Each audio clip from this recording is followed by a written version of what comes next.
Hi everyone, నా పేరు లావణ్య. నేను ఒక డిజిటల్ మహిళని. నేను ఒక డిజిటల్ మహిళ మాత్రమే కాదు, నేను ఒక ఎల్ఎంఎం మెంబర్ని కూడా డిజిటల్ మహిళలో.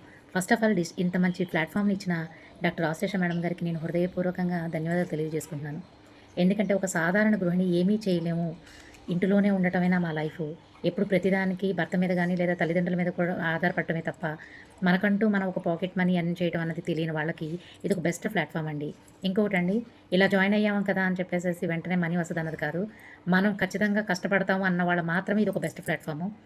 మేడము గైడ్ చేస్తారు, చాలా బాగా గైడ్ చేస్తారు. మనకి కట్టించుకున్న దానికంటే, అంటే మనం ఒక దాంట్లో జాయిన్ అయ్యి మనం ఒక స్కిల్స్ నేర్చుకుంటున్నాం అంటే ఎంతో కొంత పే చేయాలి. బట్ ఇక్కడ వెరీ రీజనబుల్. ఇది ఒక లైఫ్ లాంగ్ లెర్నింగ్స్ అండి ఇక్కడ. మాకెప్పుడూ కూడా అండగా నిలబడి, మీరు చేసే పని కరెక్టా కాదని చెబుతూ, మీరు ఇలా చేస్తే మీరు ఇందులో గ్రో అవుతారు, లేదంటే మీరేం చేయాలో తెలియట్లేదా, దానికి ఒక నీష్‌ని ఏర్పాటు చేసి, దాంట్లో మీరు రాణించండి. మీకు ఏది ఇష్టమైందో మీ లైఫ్‌లో మీరు ఏం చేయగలరో ఆటిల మీద మీరు ఎర్న్ చేసుకోండి అని ఒక పాజిటివ్ థాట్స్, ఒక పాజిటివ్ మైండ్ సెట్‌ని ఏర్పాటు చేస్తారండి. అది మనం తీసుకోవాలి. ఆ కేపబిలిటీ కూడా మనకు ఉండాలి. అంతేగాని జాయిన్ అయ్యాం కదా, ఇంకా మేడమే చూసుకుంటారు, మేడం వల్ల మనకు డబ్బులొచ్చేస్తాయి, ఇదంతా ఫేక్ అండి. ఇంకొకటి చెప్పనా, కష్టపడే మనస్తత్వం ఉన్న వాళ్ళకి ఇక్కడ మేడం ఎల్లప్పుడూ వెల్కమ్ చెప్తారు. వాళ్ళకి ఎల్లప్పుడూ సపోర్ట్‌గా ఉంటారు. అంతేగాని ఒక వారం రోజులు కష్టపడి, ఒక 10 రోజులు రెస్ట్ తీసుకొని, ఆ 10 రోజులు రిజల్ట్ 0 వస్తే వెంటనే ఈ సిస్టమ్‌ని బ్లేమ్ చేయడం ఇదంతా కరెక్ట్ కాదండి. అంతేకాదు, ఒక మంచి హెల్తీ కమ్యూనిటీని కూడా ఇచ్చారు మేడం. దాంతో పాటు స్కిల్స్‌తో పాటు హెల్తీ కమ్యూనిటీ అన్నది మనకొక పాజిటివ్ యాటిట్యూడ్‌ని పెంచుతది.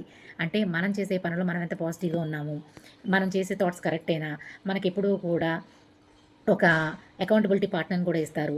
దానికి ఏ మాత్రం ఎదుటోళ్ళ నుంచి ఆశించకుండా, తన నీష్ వేరైనా సేమ్ నీష్ అయినా ఒకళ్ళకొకళ్ళు హెల్ప్ చేసుకుంటూ, ఒకళ్ళకొకళ్ళు మంచి ఐడియాస్ ఇచ్చుకుంటూ గ్రో కోసమే ఎదిగేవాళ్ళే తప్ప, ఇక్కడ ఒకళ్ళ మీద ఒకళ్ళు చాడీ చెప్పుకోవడం గానీ, లేదా నెగెటివిటీని స్ప్రెడ్ చేసేవాళ్ళు గానీ, నెగెటివ్‌ని పాస్ చేసేవాళ్ళు గానీ మాత్రం ఉండదండి. ఎందుకంటే అలా ఉన్నవాళ్ళు కూడా ఉండుంటారు. అలా ఉన్న వాళ్ళకి ఒకటే చెప్తానండి, please change your mind set అండి. ఎందుకంటే నెగెటివ్‌ని స్ప్రెడ్ చేయడం వల్ల మనకు నెగెటివే వస్తది తప్ప పాజిటివ్ మన జీవితంలోకి ఎప్పుడూ రాదు. ఇంకోటి, మేడం దగ్గర నుంచి మనం ఎంతో కొంత తీసుకున్నాం. మనం కృతజ్ఞత భావం ఉండాలి.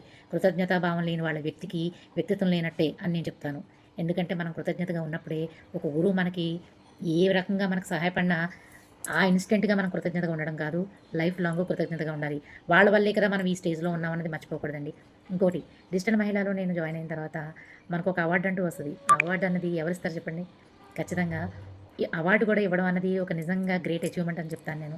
టార్గెట్స్ ఉంటాయి. ఆ టార్గెట్స్ రీచ్ అవ్వాలన్న ఒక కాంపిటీషన్ ఉంటుంది. ఆ కాంపిటీషన్‌కి మనం ఎప్పుడూ కూడా 24 అవర్స్‌లో కనీసం కొన్ని అవర్స్ అయినా మనం ఆ బిజినెస్ గురించే మనం ఆలోచిస్తాం. ఇలా బిజినెస్ గురించి ఆలోచించడం వల్లే మన గ్రోత్ పెరుగుతుందని తర్వాత మనం అచీవ్ చేసిన తర్వాత, అవార్డ్ తీసుకున్న తర్వాత అర్థమవుతుంది.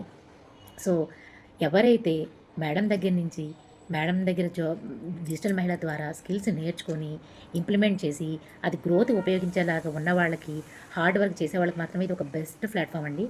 లేదు, జాయిన్ అయ్యి ఇంకా మేడమే చూసుకుంటారు, నేనేం చేయకుండా నాకు డబ్బులొచ్చేస్తాయని అన్న వాళ్ళకి ఇది కరెక్ట్ ప్లాట్‌ఫామ్ కాదు. తనకంటూ చేయటానికి ఎంత కష్టమైనా భరించి ఎదరికెళ్ళి తనను తను షైన్ చేసుకోవడానికి ఇది ఒక బెస్ట్ ప్లాట్‌ఫాము.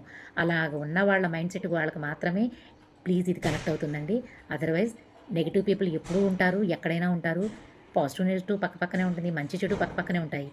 వాళ్ళని వాళ్ళు ఎనలైజ్ చేసుకొని, వాళ్ళు పాజిటివ్‌గా ఉన్నారా, నెగెటివ్‌గా ఉన్నారా అనేది వాళ్ళని వాళ్ళు ఒకసారి ప్రశ్నించుకోండి. ఫస్ట్ నుంచి మేము ఇంతేనా? లేదా మధ్యలో జాయిన్ అయ్యి మేము ఇట్లా అయ్యామా? లేదంటే మా మైండ్ సెట్టే ఇంత? లేదంటే మేము ఇంకెంత చేంజ్ అవ్వాలి? ఒక పాజిటివ్ మైండ్ సెట్, ఒక పాజిటివ్ థాట్ వాళ్ళ జీవితాన్ని పాజిటివ్ వైపుకి తీసుకెళ్తాయి. ఒక నెగెటివ్ మైండ్ సెట్, ఒక నెగెటివ్ థాట్స్ వచ్చినోళ్ళు ఎంతసేపు నెగెటివే ఆలోచిస్తారు. సో, వాళ్ళ లైఫ్‌లో కూడా వాళ్ళు అదే రిసీవ్ చేసుకుంటారు. ఇంకోటండి, కూసే గాడిదొచ్చి మేసే గాడిదని చెడగొట్టినట్టు ఈ వాళ్ళ నెగెటివ్‌ని పక్క వాళ్ళకి కూడా స్ప్రెడ్ చేస్తారు. ఇదే వాళ్ళ దగ్గరున్న అసలు ప్రాబ్లమ్ అండి. సో, దాన్ని తగ్గించుకొని కృతజ్ఞతా భావంతో ఉండండి. మీ వ్యక్తిత్వాన్ని మిమ్మల్ని గుర్తించుకోండి. ఇదే. Thank you so much Ashlesha madam గారు.